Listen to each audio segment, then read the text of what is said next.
نحمد و نصلی علی رسول الکریم۔ السلام علیکم ورحمۃ اللہ وبرکاتہ۔ دیکھیں، پچھلے ویڈیو میں آپ کو 3 باتیں بتائی گئی ہیں۔ ایک یہ کہ خدا کی اطاعت کے لیے خدا کی ذات و صفات اور اس کی پسندیدہ طریقے اور آخرت کی جزا و سزا کے متعلق صحیح علم کی ضرورت ہے، اور یہ علم ایسا ہونا چاہیے کہ جس پر تم کو یقین کامل یعنی ایمان حاصل ہو۔ دوسرا یہ کہ اللہ تعالیٰ نے انسان کو اتنے سخت امتحان میں نہیں ڈالا ہے کہ وہ خود اپنی کوشش سے یہ علم حاصل کر لے، بلکہ اس نے خود انسانوں ہی میں ایسے بعض بزرگیدہ بندوں یعنی پیغمبروں کو وحی کے ذریعے سے یہ علم عطا کیا اور ان کو حکم دیا کہ دوسرے بندوں تک اس علم کو پہنچا دے۔ تیسرا یہ کہ عام انسانوں پر اب صرف اتنی ذمہ داری ہے کہ وہ خدا کے سچے پیغمبر کو پہچانیں۔ جب ان کو معلوم ہو جائے کہ فلاں شخص حقیقت میں خدا کا سچا پیغمبر ہے، تو ان کا فرض ہے کہ وہ جو کچھ تعلیم دے اس پر ایمان لائے، اور جو کچھ وہ حکم دے اس کو تسلیم کرے، اور جس طریقے پر وہ چلے اس کی پیروی کرے۔ اب سب سے پہلے ہم آپ کو یہ بتانا چاہتے ہیں کہ پیغمبری کی حقیقت کیا ہے اور پیغمبروں کو پہچاننے کی صورت کیا ہے۔ اب دیکھتے ہیں پیغمبری کی حقیقت۔ ہم دیکھتے ہیں کہ دنیا میں انسان کو جن جن چیزوں کی ضرورت ہوتی ہے، اللہ نے ان سب کا انتظام خود ہی کر دیا ہے۔ بچہ جب پیدا ہوتا ہے تو دیکھو کتنا سامان اس کو دے کر دنیا میں بھیجا جاتا ہے۔ دیکھنے کے لیے آنکھیں، سننے کے لیے کان، سونگھنے اور سانس لینے کے لیے ناک، محسوس کرنے کے لیے سارے جسم کی کھال میں قوت، لامسا چلنے کے لیے پاؤں، کام کرنے کے لیے ہاتھ، سوچنے کے لیے دماغ، اور ایسی ہی بے شمار دوسری چیزیں جو پہلے سے اس کی سب ضرورتوں کا لحاظ کر کے اس کے چھوٹے سے جسم میں لپیٹ کر رکھ دی گئی ہے۔ پھر جب وہ دنیا میں قدم رکھتا ہے تو زندگی بسر کرنے کے لیے اتنا سامان اس کو ملتا ہے جس کو تم شمار بھی نہیں کر سکتے۔ ہوا ہے، روشنی ہے، حرکات ہے، پانی ہے، زمین ہے، ماں کے سینے میں پہلے سے دودھ موجود ہے، ماں اور باپ اور عزیزوں حتیٰ کہ غیروں کے دلوں میں اس کی محبت اور شفقت پیدا کر دی گئی ہے، جس سے اس کو پالا پوسا جاتا ہے۔ پھر جتنا جتنا وہ بڑھتا جاتا ہے اس کی ضرورتوں کو پورا کرنے کے لیے ہر قسم کا سامان اس کو ملتا جاتا ہے، اور ایسا معلوم ہوتا ہے کہ گویا زمین و آسمان کی ساری قوتیں اس کی پرورش اور خدمت کے لیے کام کر رہی ہیں۔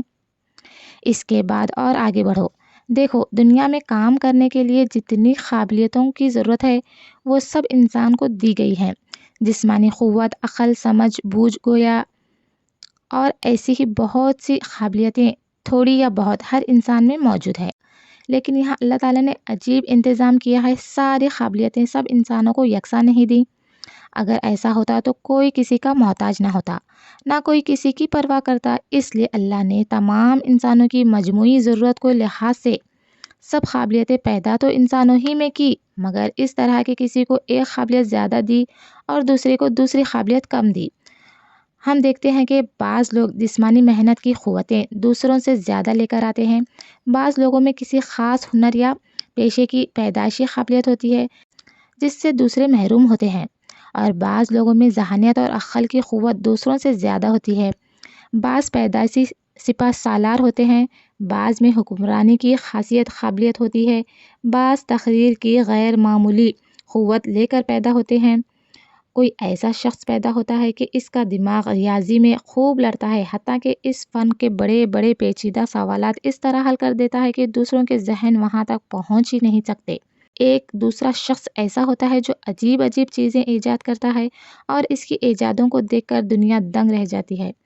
ایک اور شخص ایسا بے نظر قانونی دماغ لے کر آتا ہے کہ قانون کے جونکتے برسوں غور کرنے کے بعد بھی دوسروں کی سمجھ نہیں آتے، اس کی نظر خود بخود ان تک پہنچ جاتی ہے۔ دیکھیں، یہ خدا کی دین ہے۔ کوئی شخص اپنے اندر خود یہ قابلیتیں پیدا نہیں کر سکتا، نہ تعلیم و تربیت سے یہ چیزیں پیدا ہوتی ہے۔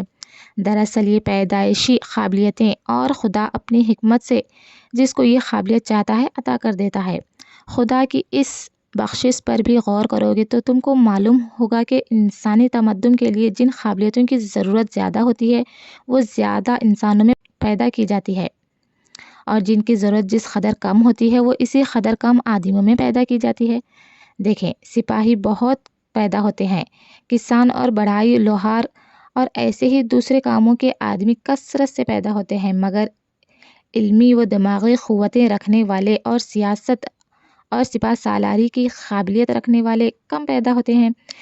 پھر وہ لوگ اور بھی زیادہ کامیاب ہوتے ہیں جو کسی خاص فن میں غیر معمولی قابلیت کے مالک ہوں، کیونکہ ان کے کارنامے صدیوں کے لیے انسانوں کو اپنے جیسے ماہرین فن کی ضرورت سے بے نیاز کر دیتے ہیں۔ اب سوچنا چاہیے کہ دنیا میں انسانی زندگی کو کامیاب بنانے کے لیے صرف یہی ایک ضرورت تو نہیں ہے کہ انسانوں میں انجینئر، ریاضی دان، سائنسدان، قانون دان، سیاست کے ماہر، معاشیات کے باکمال اور مختلف پیشوں کی قابلیت رکھنے والے لوگ ہی پیدا ہوں۔ ان سب سے بڑھ کر ایک اور ضرورت بھی تو ہے، اور وہ یہ کہ کوئی ایسا ہو جو انسان کو خدا کا راستہ بتائے۔